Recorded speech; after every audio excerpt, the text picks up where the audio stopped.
for you to have gone that path took a lot of commitment, a lot of sacrifice, a lot of effort, a lot of spiritual energy, and you have wound up being alienated from that community to the point that like 100 rabbis, many of them in positions of great leadership within the faith, have essentially banished you and said that you should never teach, never hold a position in any way. So you have come to be alienated from that which you had invested greatly at some point. Then I know that you moved to, I don't know that the right word is a new age mindset, and now leaders that have been known in that community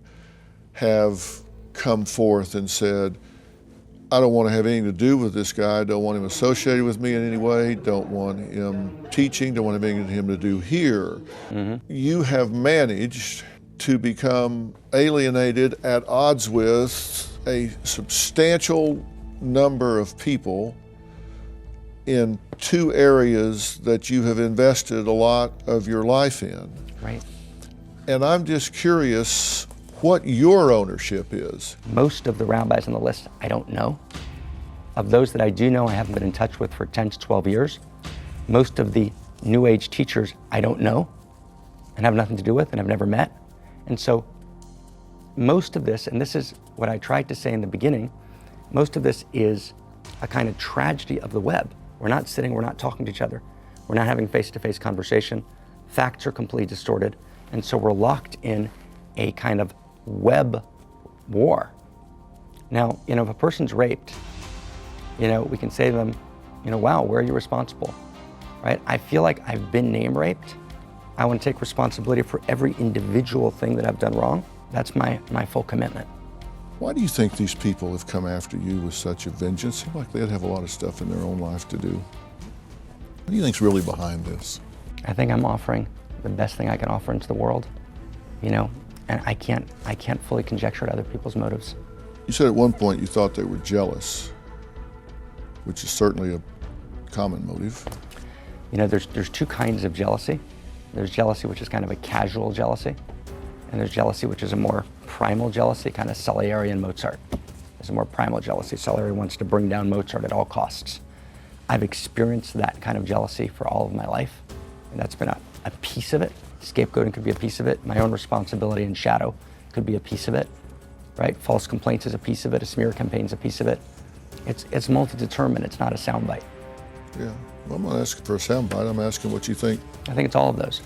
So if people want the facts, you acknowledge you had inappropriate relationships with two underage girls 31 and 36 years ago. You did have complaints arising from 3 women in Israel 10 years ago. You have been denounced by the Jewish leadership and some in the New Age, I guess, for lack of a better, it's kind of a catch-all phrase, I know, leadership. Most of those denouncers and the 3,000 plus people on the petition saying you should never be able to occupy the clergy or a teaching position, most of those people signing you don't even know. That's correct. Most of those people I don't know. There are a few people that you do know who take umbrage to things that they feel like they know, which may be, some of it's accurate, some of it is distorted, some of it is made up out of whole cloth. That's correct.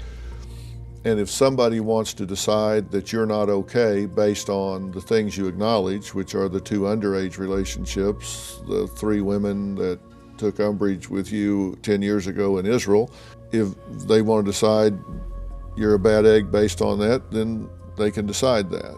But if they want to distort things beyond all of that, then that gets into a smear campaign. That's right.